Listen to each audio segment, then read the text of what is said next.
नमस्कार, SPT news में आपका स्वागत है। पेश है आज 6 अप्रैल सोमवार शाम 7:15 बजे राजस्थान की बड़ी खबरें। राजस्थान की पारंपरिक ओरन भूमि के संरक्षण को लेकर चल रहा वर्षों पुराना संघर्ष अब निर्णायक मोड़ पर पहुंच गया है।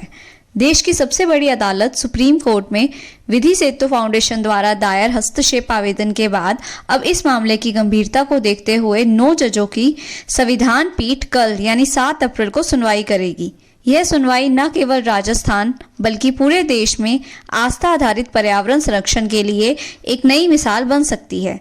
याचिका में तर्क दिया गया है कि ओरन केवल सरकारी रिकॉर्ड में डिम्ड फॉरेस्ट मात्र नहीं है, बल्कि यह भूमि आधारित धर्म का अभिन्न हिस्सा है।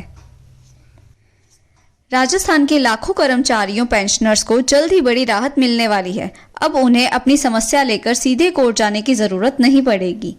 पेंशन, प्रमोशन, सैलरी से लेकर अनुशासनात्मक कार्रवाई जैसे कानूनी मसले विभाग के अधिकारी ही निपटाएंगे। राज्य सरकार नई लिटिगेशन पॉलिसी 2026 लाने जा रही है। इसके तहत सरकार एक प्रभावी और जिम्मेदार शिकायत दूर करने का तंत्र बनाएगी। हर विभाग में कानूनी पृष्ठभूमि वाले नोडल अधिकारी नियुक्त किए जाएंगे। इसके भी 3 स्तर होंगे।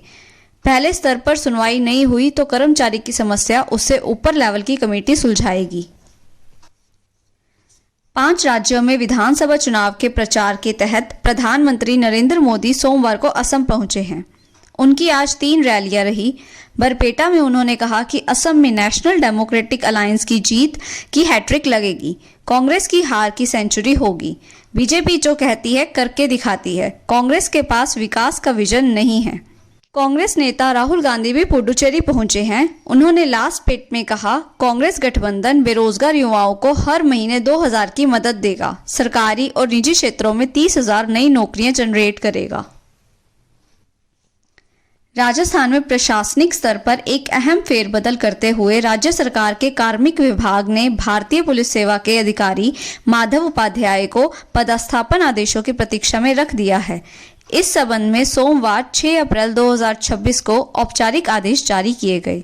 आदेश के मुताबिक वर्ष 2023 बैच के आईपीएस अधिकारी माधव उपाध्याय, जो वर्तमान में भीलवाड़ा जिले के वृत्त भीलवाड़ा सदर में सहायक पुलिस अधीक्षक के पद पर कार्यरत थे, को प्रशासनिक कारणों के चलते तत्काल प्रभाव से एपीओ किया गया है। हालांकि आदेश में कारणों का विस्तृत उल्लेख नहीं किया गया है। लद्दाख में टूरिस्ट सीजन में पर्यटकों को आकर्षित करने के लिए उड़ानों के 8 से 18 होने से हवाई संपर्क मजबूत हुआ है। लद्दाख में 8 अप्रैल से खुबानी बहार महोत्सव शुरू हो रहा है। 1 मई से लेह में भगवान बुद्ध के पवित्र अवशेषों की प्रदर्शनी व जून में सिंधु महाकुंभ को कामयाब बनाने के लिए तैयारी चल रही है। दैनिक उड़ानों की संख्या बढ़ने से देश विदेश के पर्यटक आसानी से लद्दाख पहुंच सकेंगे। उपराज्यपाल ने बताया कि जल्द ही 2 और उड़ानें शुरू होने की उम्मीद है। एयर इंडिया की 2 अतिरिक्त उड़ानों को मंजूरी दी है।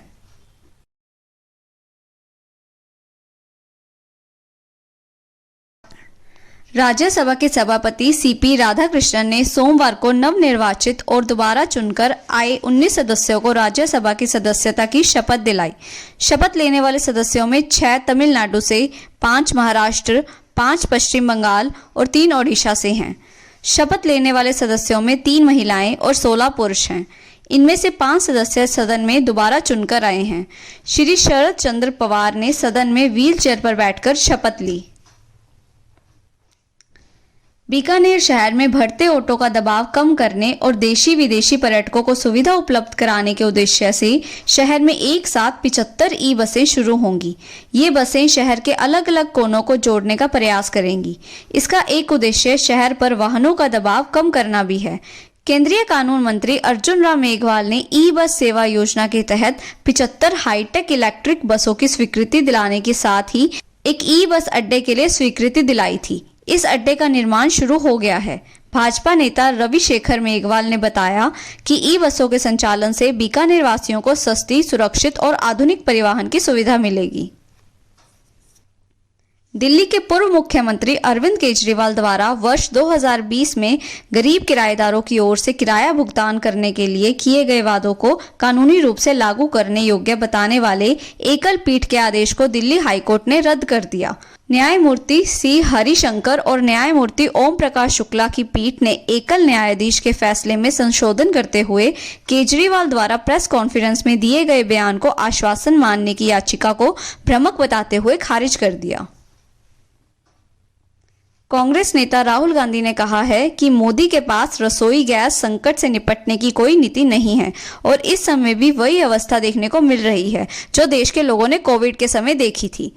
श्री गांधी ने सोमवार को सोशल मीडिया पर लिखा, मोदी जी ने कहा था एलपीजी संकट को कोविड की तरह हैंडल करेंगे और सच में वही किया। बिल्कुल कोविड के जैसे ही नीति शून्य घोषणा बढ़ी और बोझ गरीबों पर। हर रोज 500-800 की दिहाड़ी कमाने वाले प्रवासी श्रमिकों के लिए रसोई गैस पहुंच से बाहर हो गई है। पूर्व प्रधानमंत्री चौधरी चरण सिंह के खिलाफ आपत्तिजनक टिप्पणी को लेकर जाट समाज आक्रोशित है। इसे लेकर राजस्थान में भी विरोध तेज हो गया है। जयपुर में अंतर्राष्ट्रीय जाट संसद के संस्थापक अध्यक्ष रामावतार पलसानिया द्वारा पूर्व प्रधानमंत्री चौधरी चरण सिंह पर की गई विवादित टिप्पणी को लेकर कड़ा विरोध जताया गया। महासभा ने इस बयान को न केवल अमर्यादित और निंदनीय करार दिया बल्कि राजस्थान में भी कानूनी कार्रवाई की चेतावनी दी है। महासभा का कहना है कि महापुरुषों के सम्मान से खिलवाड़ किसी भी कीमत पर स्वीकार नहीं किया जाएगा।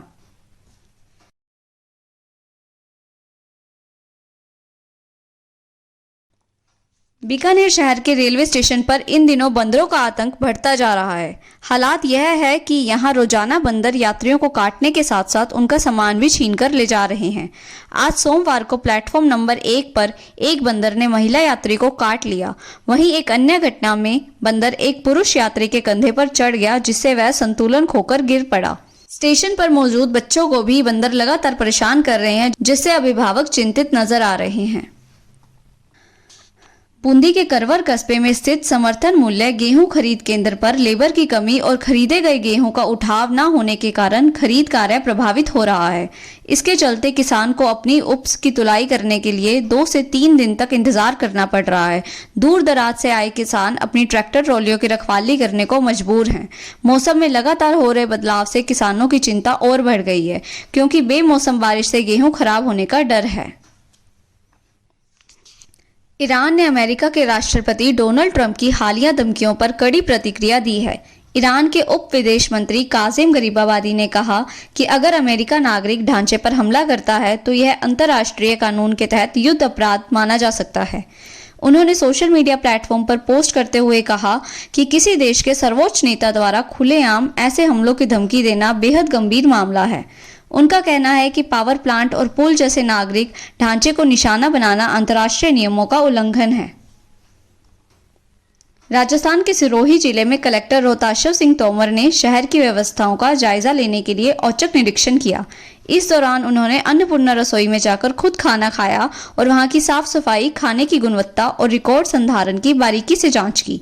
निरीक्षण के दौरान उन्होंने आमजन और व्यापारियों से भी सीधी बातचीत की और उनकी समस्याएं सुनकर अधिकारियों को त्वरित निपटारे के निर्देश दिए। जिले को स्वच्छ और सुंदर बनाना उनकी प्राथमिकता में सबसे ऊपर रहा। अन्नपूर्णा रसोई का निरीक्षण इस दौरे का सबसे अहम पहलू रहा। राजस्थान के जिला बांसवाड़ा में अपराधियों के हौसले बुलंद हैं। यहां 2 बड़े ज्वेलर्स को जान से मारने की धमकी देकर कुल 1 करोड़ 40 लाख रुपए की फिरौती मांगने का सनसनीखेज मामला सामने आया है। धमकी मिलने के बाद व्यापारियों ने तेजी दिखाते हुए पुलिस थाने में रिपोर्ट दर्ज कराई, जिसके बाद एसपी ने मामले को गंभीरता से लेते हुए जांच शुरू की। एसपी सुधीर जोशी ने मामले पर जानकारी देते हुए बताया कि केस में कुशलगढ़ क्षेत्र के एक सरकारी शिक्षक को गिरफ्तार किया है, जिस पर चिट्ठी के माध्यम से दोनों व्यापारियों से कुल 1 करोड़ 40 लाख रुपए की फिरौती गई थी। फिलहाल इस बुलेटिन में इतना ही। फिर हाजिर होंगे बड़ी खबरों के साथ।